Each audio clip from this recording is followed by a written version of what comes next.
All right. Cool, cool. All right, sweet. So, hey, everybody, welcome to today. Every day we're going live Monday through Friday, 11:30 Mountain Time, or if you don't know what that forgotten time zone is, that's 1:30 p.m. Eastern Time, and we're calling it the water cooler because people have conversations around the water cooler, the proverbial water cooler. Today, I have Sarah Gretzinger here. And I was originally introduced to her through another friend of mine who had an event in Denver, and she really created. Oh, I'll let her take it from here, but she's fantastic at networking. So, but hey, Sarah. Hey, how are you? Hey, good, good. So I'll let you kind of make an introduction of how to explain how you really turn the networking world upside down and like what you do with that and really what you've been doing lately, how you've pivoted helping other people too. Yeah, for sure. So thanks for having me. My name is Sarah Gretzinger. I am the founder of the Savvy Networker Global. We host networking events in Canada and the US. And I chuckle because I literally had to Google what time zone when you said it. I was like, oh yeah, we're Eastern Standard. What is that? I'm always pivoting my time zones constantly. But we host networking events that are not the typical. So I'm really big on not doing what I call the pitch, pass, pray. So don't pitch your business, pass your card, and pray someone's going to call you, because it just doesn't work. We live in a world where, this know, like, trust, build authenticity, tell stories, and this whole method of showing up at a networking event and here's my card, it goes against all of that. So we try to take, what's happening out there and really just transition it into a different style of event that encompasses real business growth and networking done in a completely different way. Yeah, I'm definitely, and I'm sure a lot of people can relate that really will come on in a few minutes here, is that if they're anything like me, you're not a huge fan of the whole like that face level conversation. Someone walks up to you like, hey, what do you do? I'm like, well, I don't even know you, but sure. And then they immediately start giving you like a rating or a value of like, well, that's not useful to me, so I'm going to start looking over your shoulder. Who else can I talk to? And it's kind of like, and I feel like you've definitely created something that completely just removes that out of the picture to have real relationships. Yeah, I find that that's really ineffective. And I always, I love this kind of like real life scenario that I've experienced. So I was on tour the last year. We launched 30 cities across Canada and the US. Got to go to almost all of the cities. Unfortunately, not Denver, but I will make it. Yep. And we were hosting Monday, Tuesday, Wednesday, Thursday, an event every night. And this is the reality of what happens is, someone will come up to me, a gentleman or a woman, and, hi, I'm a mortgage broker. And I'd say, great, I met one last night. And they really just wouldn't know what to do because, we're kind of like taught, like, that's who I am. And so I would always challenge them, like, let's do this approach differently. Yeah. So it's really interesting because, I'm sure you've experienced it. I'm sure anyone watching this has experienced that. And it's kind of like, okay, tell me more, like, tell me something else. So yeah. Yeah, and I know, like, I just put up there, like, on a scale of 1 to 5, people really love networking or hate networking. Like, before I was introduced to the Savvy Networker experience, I would probably be a 1, because I was just like, I absolutely hate this whole transactional, like, hey, I do this and you do that. Great, we can work together. Or it's like, nope, I don't need that. I'm going to move on.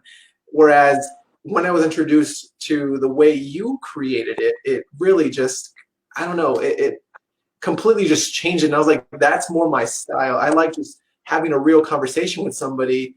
And then through that, yeah, we always talk about what we end up doing, but that's not what we start with, and that's not what you lead with, and that's not your initial value, right? That's not, like you mentioned, that's not who you are.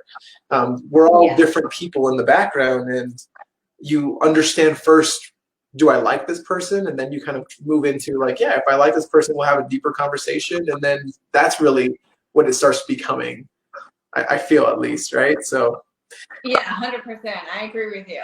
Yeah. So what I guess what if because I know right now, like obviously right now the whole world's really like kind of shutting down from in person and we're moving more to this like virtual experience. So what have you really done to help with that or like pivot yourself, your business, and if not like helping others and do that across the nation here?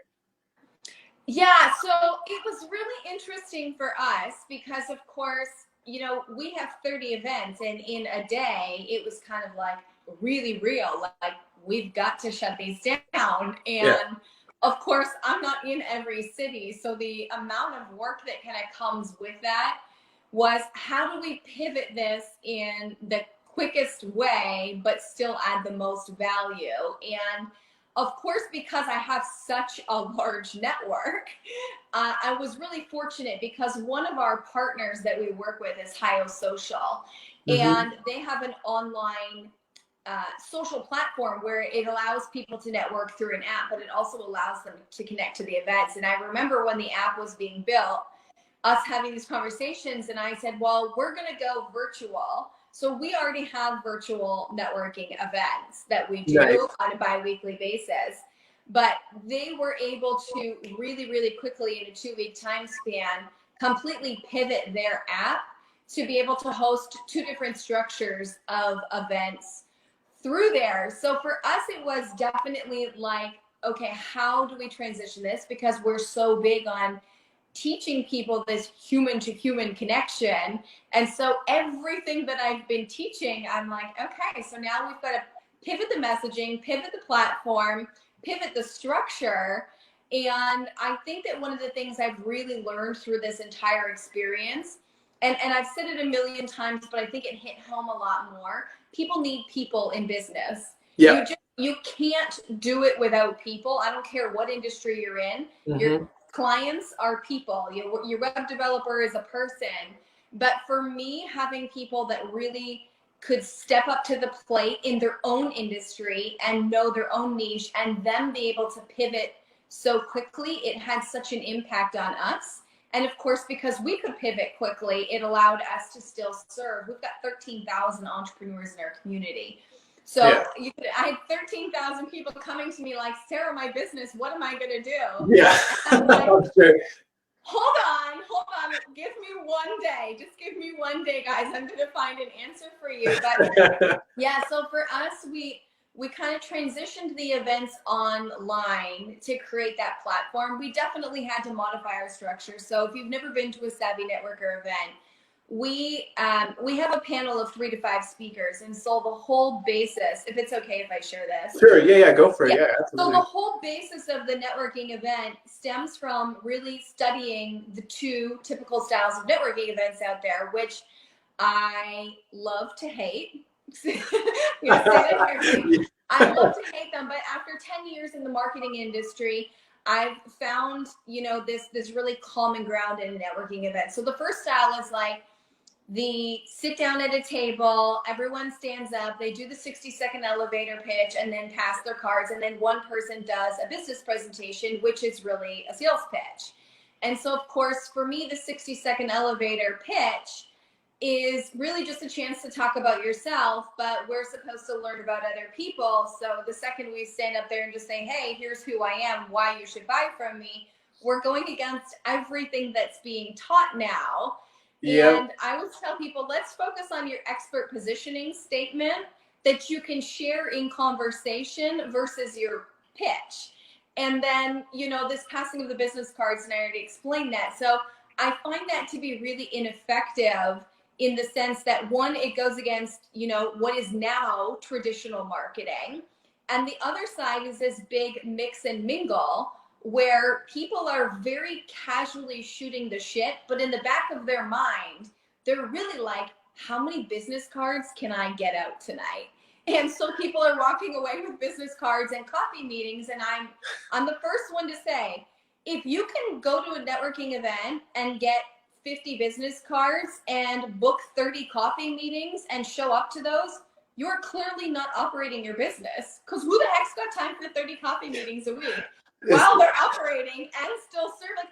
it makes no sense to me. Yeah. So we created an event that really comes from the understanding that these two models have worked for many, many, many years, but business is different now. We all know that, especially today, right? Especially with technology today, so many businesses are able to pivot, but the foundation still stands the same when it comes to networking and connection and marketing. And when I owned my agency, you know, for anyone who's got marketing background, you'll be like, oh yeah, been there, done that. Instead of marketing the 52 businesses that I worked with over 10 years, I actually ended up rebuilding their business, because small business owners come to marketing agencies with the big question, how many social media posts are you going to do? Or I need a website, or I need a blog. And I'm like, you're asking all the wrong questions. And so as you start marketing, you find that they really don't have the basic foundation of a business. And so I wanted to create an event that allowed the transition of networking and the foundational component of building a business for those who really need to learn it. So our speakers show up to educate. And like you mentioned, you know, it's a different style of networking because people aren't doing a pitch, but what they're doing is they're engaging in a conversation about building their business.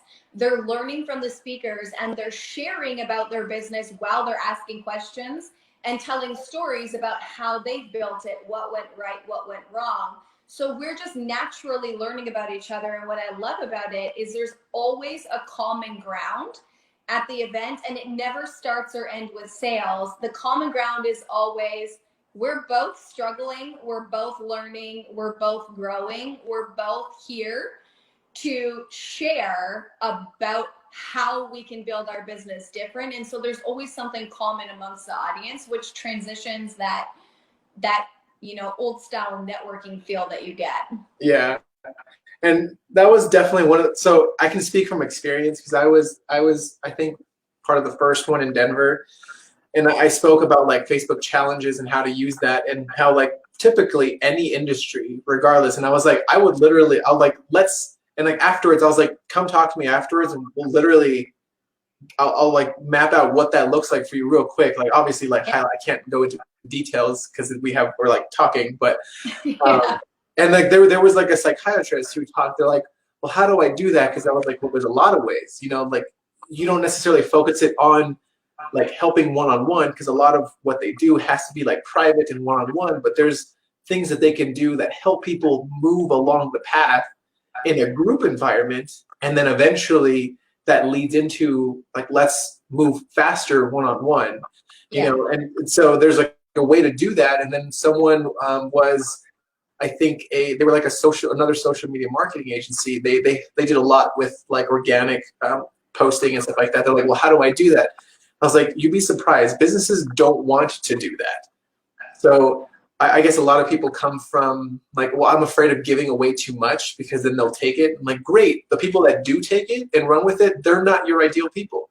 You know, it's like it's okay for them to like do that, because then they're spending their time not building their business and focusing on the wrong things. And that's fine.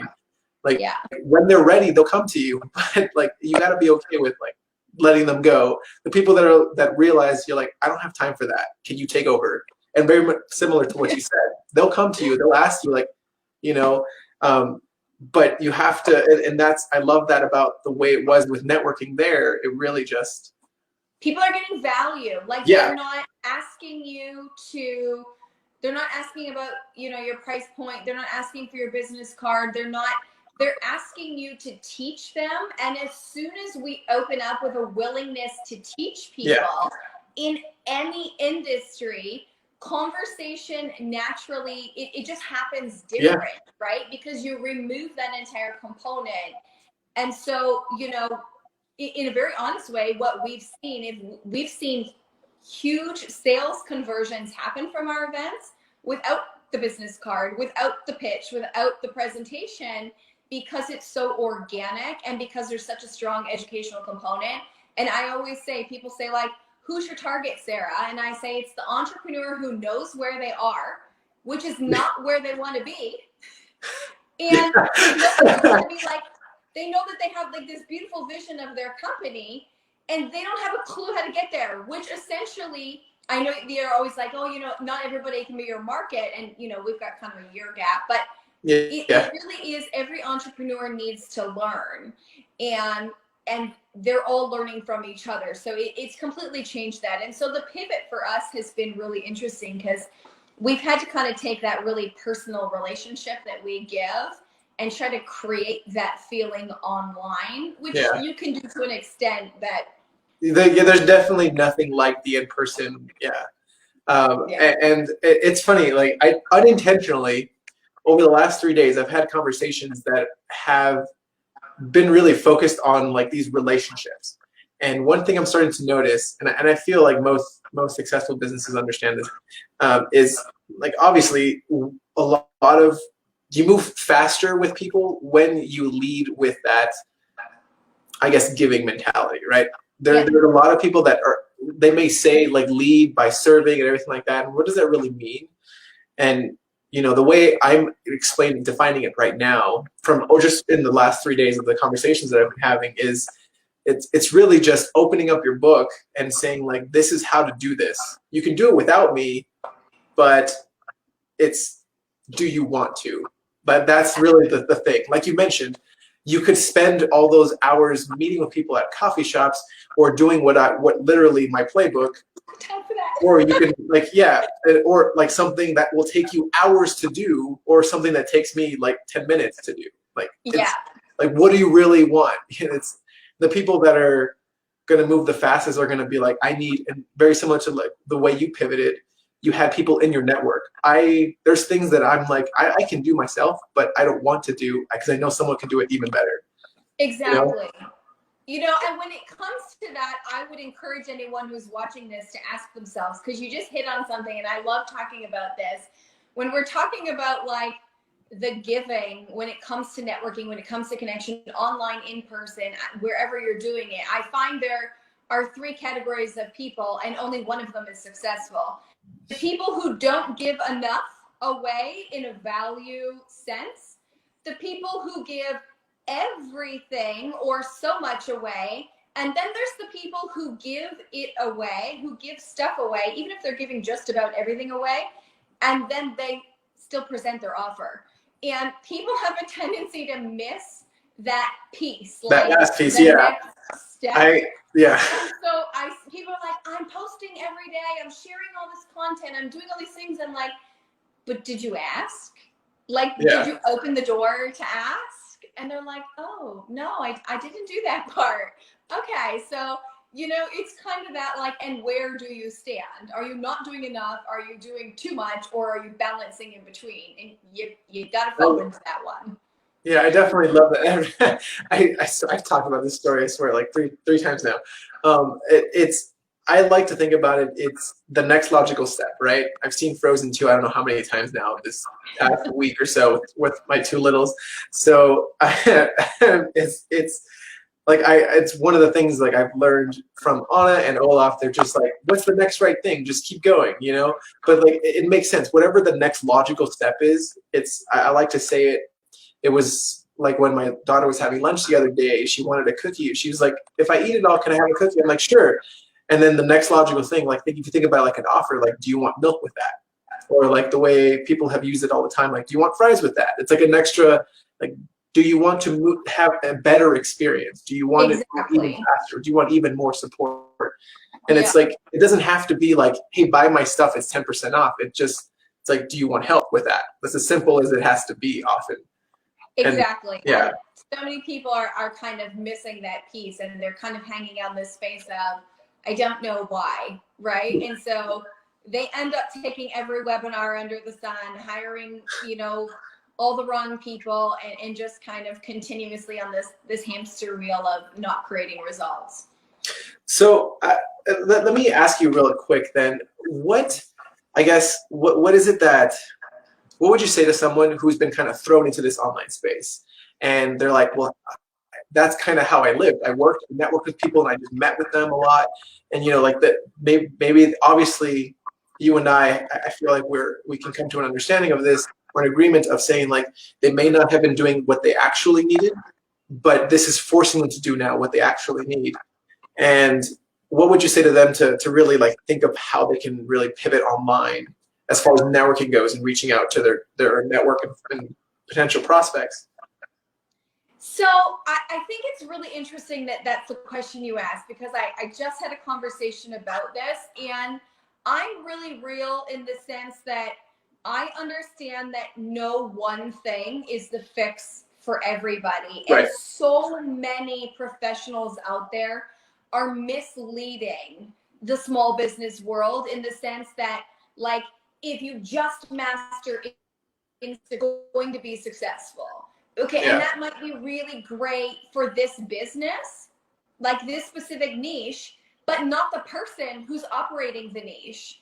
And your industry might be, but if you just like, if you can figure out how to use Instagram, okay, but you legit cannot create an image to save your life, and you just can't show up to do that, that's not where you need to be. And I think that the one thing that I always tell people is, when it comes to networking, there are so many people who will say, do this, don't do this. Like, don't private message people you don't know, do Facebook ads, don't join multiple groups, join every group under the sun. If you can do something and it's working for you, just show up and do it. Like, we have done a magnitude of things from the time I started till the time now. And I have to tell you, every single professional out there, especially because I have a marketing background, would say, just do paid ads, Sarah. You're in so many cities, you're doing all this. And I'll tell you, the most successful strategy that we've ever done probably sounds like the most ridiculous thing given the size of our community, but I call it the Daily 40. And we pick a Facebook group that has traction and interaction, and like, people are not just sharing a post. Yep. And there's stuff happening in there. And every day my team goes into that city, they message 5 people, hey, Gary, I know we're not formally connected. We actually happen to both be in the same group. I haven't really spent a lot of time networking here. Would love some feedback from you on whether this group has been effective in networking and making connections. Would you be willing to share? Now, Gary's either going to not respond and, tough luck for us, or he's going to respond and say, no, the group hasn't been effective. So my team says, oh, well, sorry to hear that. Thanks for the feedback. But since we're now connected, I'd love to learn about you. Bam, we start a conversation. Or he says, yeah, the group's been really great. Oh, well, awesome, Gary. Like, I'd love to learn about you. And would you be willing to make some introductions with people you've met here? And for us, if we do 5 of those, 2 of them end up buying event tickets. It takes less than a minute to do those messages. 2 buy event tickets over the course of 1 year. It equates to about $10,000 in sales from each of those 2 people. And it sounds like the most ridiculous method, but it works. Yeah. And people would look at me and say, like, Sarah, you don't have time for that. And I'm like, you're right, I don't. Someone else does it. So whatever is going to work. I mean, we do different strategies as well. Yeah. At this point, but we still do that to this day. And I think that the message is, instead of listen to every single expert out of the mass millions of experts out there, have conversations with a select group that you really feel connected with, and have that real conversation. Like, I know you tell me this strategy works, but these are my skill sets, because that matters. These are my skill sets, and this is my, can I learn to do this in your experience? Whoops. End up just trying everything and they're getting nowhere, right? Right. Yeah. And I love what you touched on that. And you said, like, not really following everybody and learning from everybody, because I call that infobesity, right? It's like consumption without action. And Mary, you touched on it earlier when you said, like, they're trying all these different strategies, like they're consuming all these webinars and buying all these courses and hiring all these people, but they're not getting anywhere. And it's really important to, like, for myself, like, I can only speak from my point of view at this point. And it's like, when we decide to do something, and when I decided to do something in our business, we're like, hey, we're going to do this. We're going to try it for a quarter. And we really doubled down on that for that entire 3 months, those 90 days. And that allows, I feel like that is a good enough test to really say, does this work or not? It takes longer, yes. I don't have something new that I'm testing every week, but and if I do, it's within that initial frame, right? For example, like this quarter was kind of thrown off because this quarter I was focusing on more live events and speaking. So it was great for like the first 2 months. And then, you know, like this whole thing happened. So I was like, oh, we got to pivot.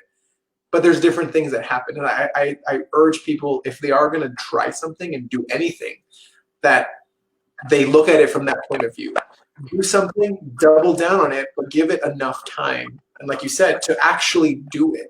Like, don't try it for a week and then say, oh, it didn't work. Not everything works the first time every time. You know, those are the outlier things. You're like, man, I hit it out of the park. Great, keep going. You know, so it's if it works, it works. Important. I mean, who's to say it's right or wrong? I don't care how you do it, just do it, right? And it's so prevalent because we host free courses like 3 times a month. We have a different free course. And there's always this core group of people who show up and take every course. I'm like, how are you having time to implement? Yeah. You obviously aren't implementing because, so yeah, it's a big people, but you just have to find what works for you. Right.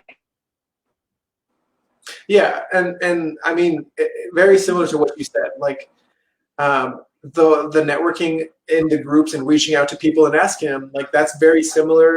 That works for a lot of people. It could work. It could not work for some people, but it sounds like it's working great for you, and it's a great way to start doing and start getting to see everything happen. Like you said, you now know that about 2 people out of those 5 will result in like 10,000 at the back end of that, which I feel like most people will be like, great, that's fantastic. Let's do that every week and let's do that every day and let's see what happens, you know, and you start to really build that momentum. But like you couldn't have done that had you not stuck with it long enough, right? So that's exactly. Because you said that was over the course of a year. So that's definitely a lot of testing. Like if you would have tried it for like 3 weeks or a month and then you'd be like, nope, it doesn't work, then you would have, I don't know, you know, like who knows what would have happened. But I guess, so what is happening within your community right now? Like what are people doing really to really maximize their use of this online space and online networking right now?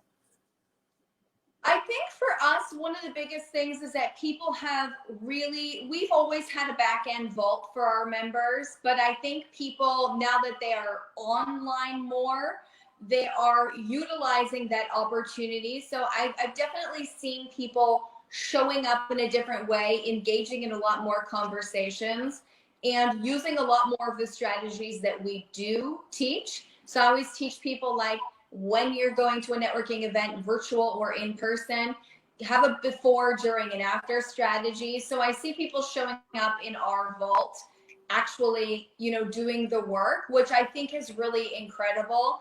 And just kind of getting involved a lot more in having a willingness to reach out to people, because if you have a network and you're not selling, you're not converting, you're not doing anything, we obviously want to look at why. But a lot of times in this space, in the networking space, we're like, well, that's just not my audience.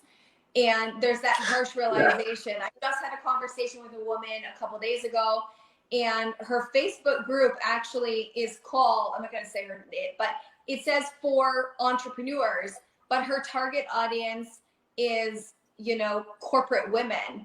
So I said, you know, you're targeting the wrong people. So she did a poll, and literally 92% of the people in her group are entrepreneurs.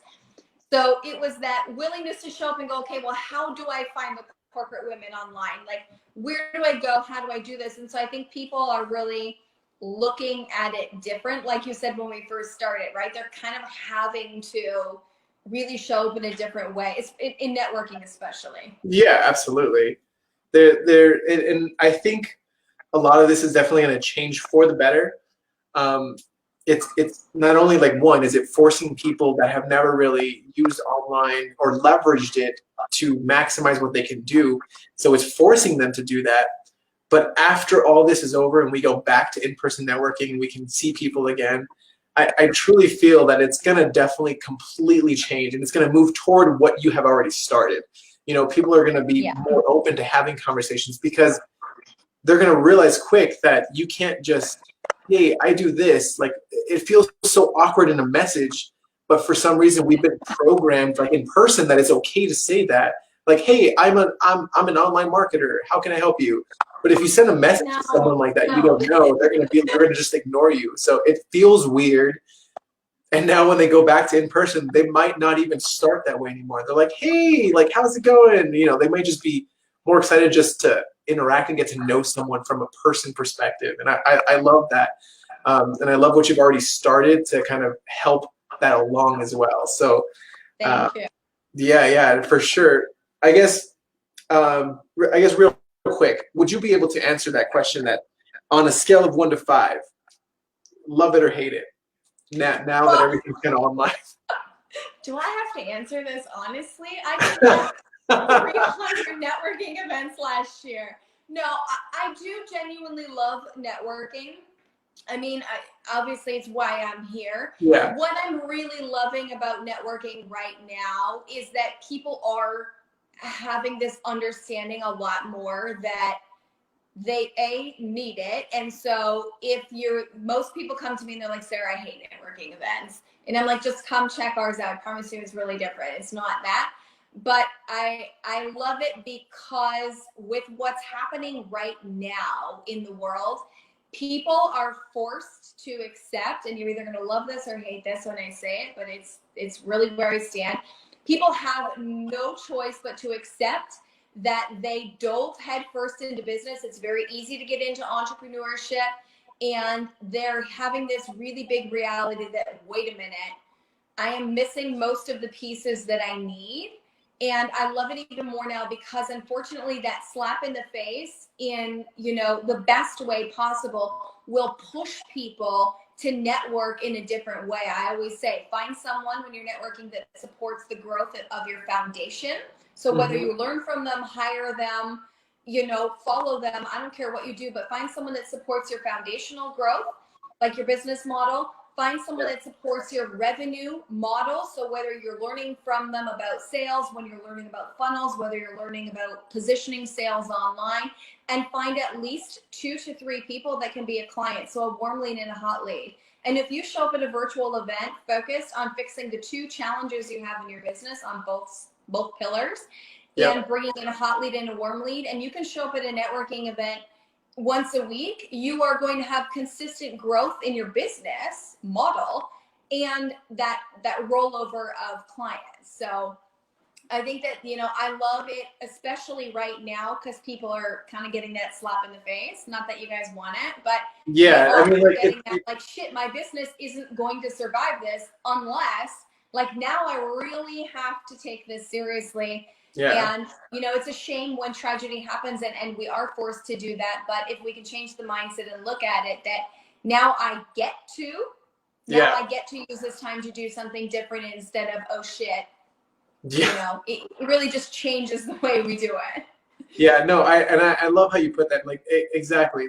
And there's always going to be the people that are like, oh shoot, and like, sure, I say, if you feel like it was a big hit to you, allow yourself to feel that, get over it, and then move forward. Like, because we've all, as business owners, entrepreneurs, we've all felt like defeated at one point in time. We've had to, like, when you start, it's not easy. You do everything and then you start growing and scaling, you start bringing on team members, and it's a different perspective from that point. It's like, great, what are we testing? What are we doing new? How can we, like, we're always looking to pivot and grow that way. So it's you just look at everything as an opportunity. This is an opportunity to really double down on online right now, so, like, might as well go for it. Learn what you need to do, what was working for you, what's not. So I love it.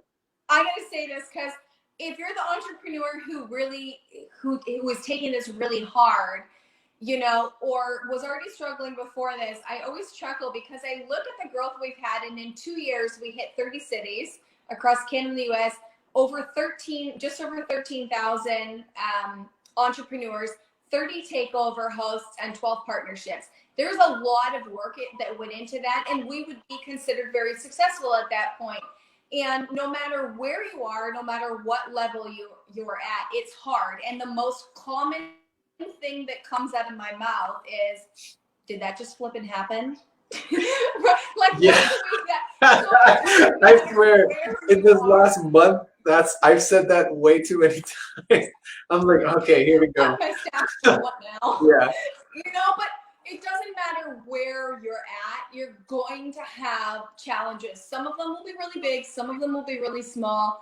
But again, it's all about pivoting. We're always pivoting, not just because this is happening. We're always pivoting to find solutions around problems and challenges. So Yeah. take it with grace. Yeah. And if I guess not to even just to kind of touch on it real quick. I know like one of the biggest things in the last 2 weeks has been all these new laws and acts that affect people with under 50 employees now.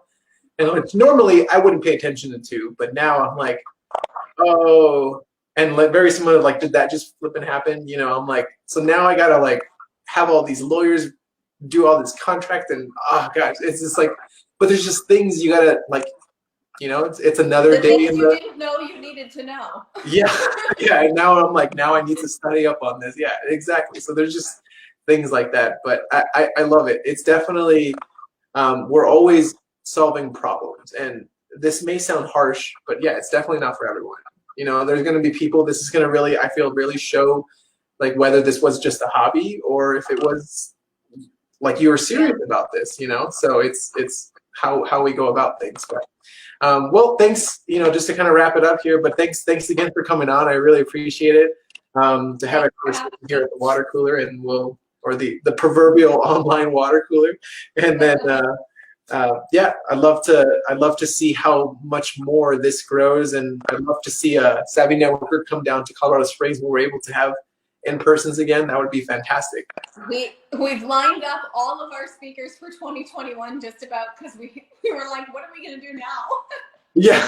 So we have a great lineup of speakers for you guys. Okay, awesome. No, I'm definitely excited. I'll connect with I forget who it was, Sarah. I think it was not Sarah. Oh my gosh, her name's drawn. I'm drawing a blank, but she's up in Denver. But yeah, I'll definitely go ahead and reach out to her and connect with you to see if I can help out anything down here as well in Colorado Springs. We're only an hour away, but it's still kind of a big drive, I guess. So you'll be dying to get in the car and drive and go do something once this is all over. yeah, I'm sure. Right? Yeah, definitely. So All right. Well, thanks again for coming on, and I appreciate it. Thanks. Bye, everybody. Bye.